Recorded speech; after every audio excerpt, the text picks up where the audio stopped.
네, 고성구 칼럼입니다. 추모를 반정부 투쟁으로 변질시키지 말라. 윤석열 대통령을 사실상 탄핵하자고 퇴진 요구를 하면서 집회를 한 달쯤 전에 시작한 촛불행동이라고 하는 좌파단체가 있습니다.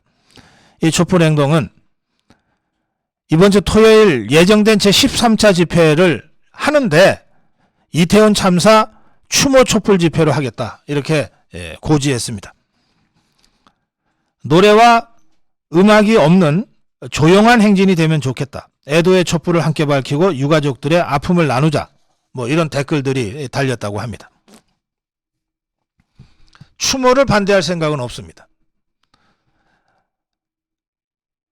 혼자서 하건 3355 함께 하건 또는 뭐 단체로 하건 추모의 방식에 대해서도 제가 이래라 저래라 얘기할 생각 없습니다. 그러나 추모는 말만 추모라고 할 것이 아니라 그 추모의 형식과 내용을 제대로 갖춰서 해야 됩니다. 우리가 일상을 살면서 경황이 없는 중에도 부음을 받고 장례식장에 가서 누군가 고인을 추모하고 조문할 때는 정 안 되면 검은 넥타이라도 급하게 사서 메고 가는 것이 우리 문화입니다.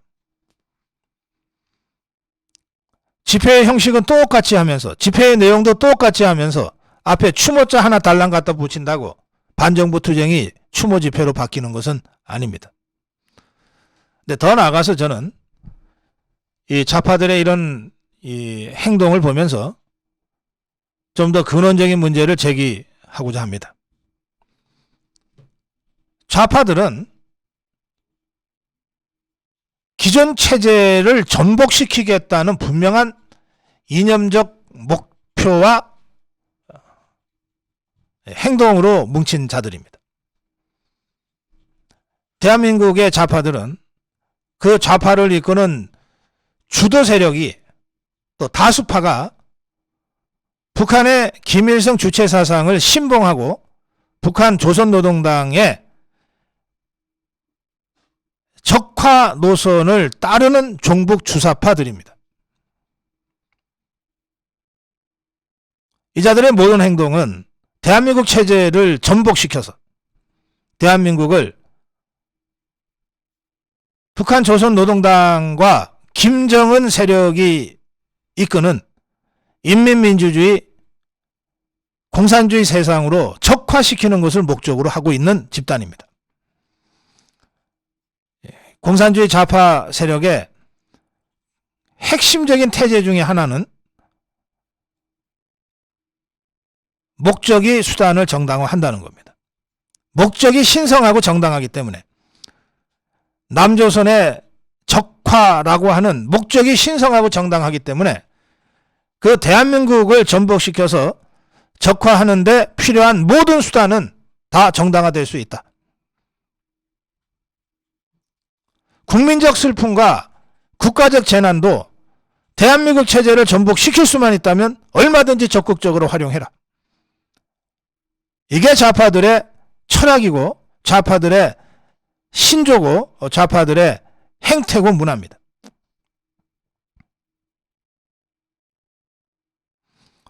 특히 이 자들은 우리 사회의 다수파 주류 세력이 아니기 때문에 기존 질서를 뒤집어 엎어야만 되기 때문에 대중의 강력한 폭발력을 어떻게든 유도해서 이끌어내서 그것을 악용하고 거기에 편성해야 됩니다.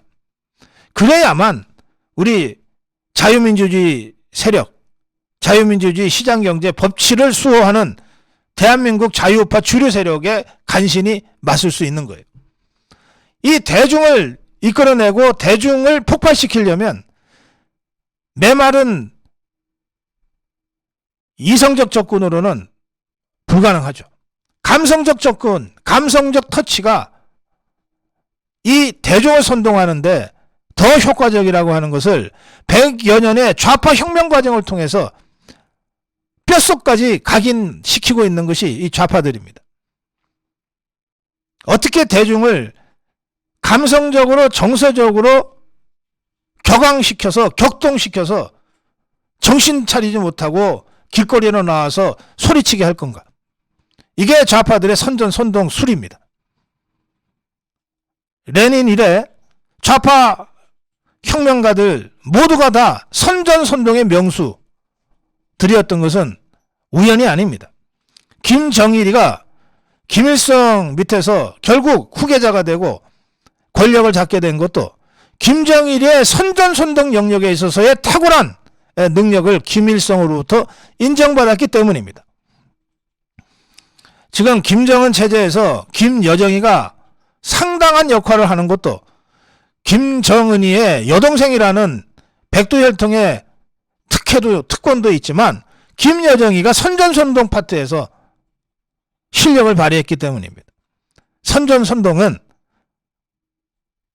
객관적으로 힘이 약하고 세력이 약한 좌파가 기존 질서, 기존의 자유민주주의 체제를 뒤집어 엎어버리기 위해서 사용할 가장 유력한 수단이에요.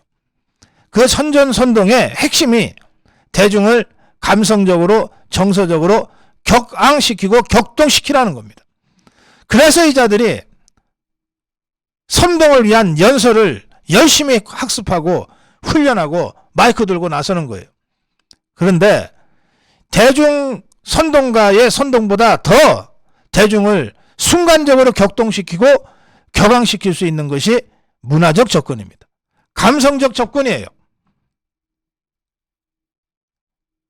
머리에 뭣도 안 들은 이른바 개념 연예인들이 나와서 구슬프게 노래 한 곡 하는 것으로 수천 명 대중을 마음을 격동시킬 수 있는 거죠.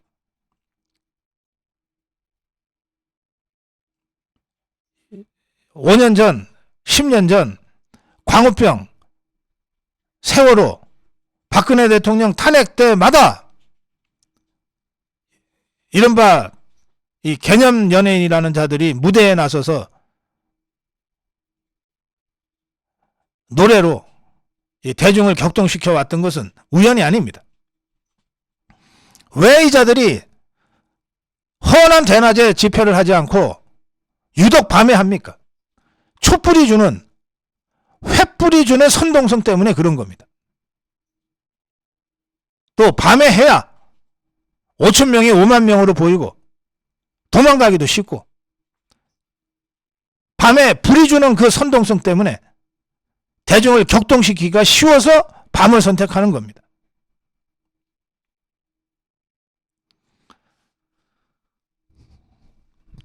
추모를 반정부 선동 집회로 변질시킨 사례는 수도 없이 많습니다.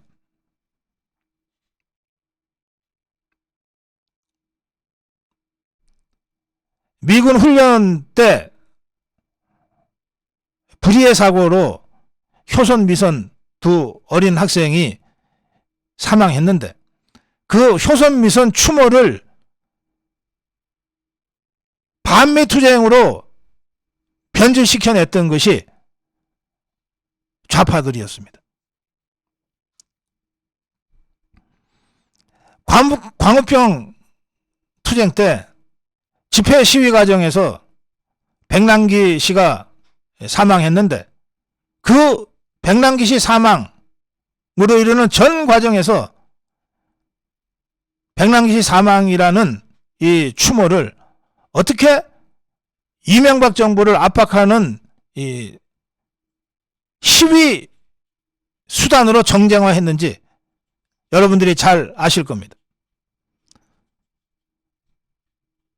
추모를 반정부 투쟁과 권력 쟁취의 수단으로 가장 악랄하게 악용했던 자 문재인입니다.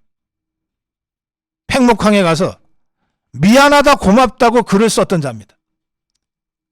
그 어린 영혼들 앞에 고맙다고 썼어요.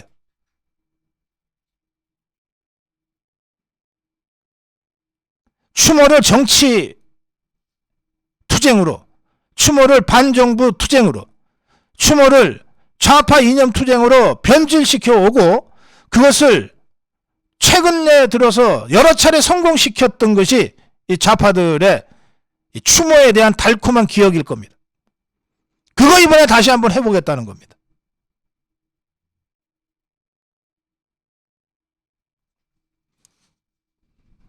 반면에 우리 자유우파는 당장 정광훈 대표부터 토요일 예정됐던 광화문 집회를 취소했습니다.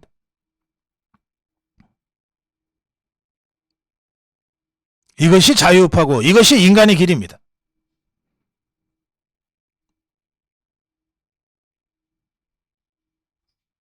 추모를 반정부 투쟁으로, 추모를 윤석열 탄핵 투쟁으로 변질시켜서 압박하겠다? 국민이 용서하지 않을 것이다. 국민이 용서하지 않을 것이다.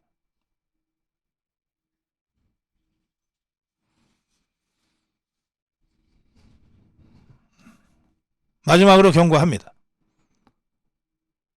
추모를, 이태원 참사 희생자들에 대한 추모를 반정부, 반윤석열 정치투쟁으로, 이념투쟁으로 변질 전락시키지 말라. 국민이 용서하지 않을 것이다. 오늘 고성국 칼럼이었습니다.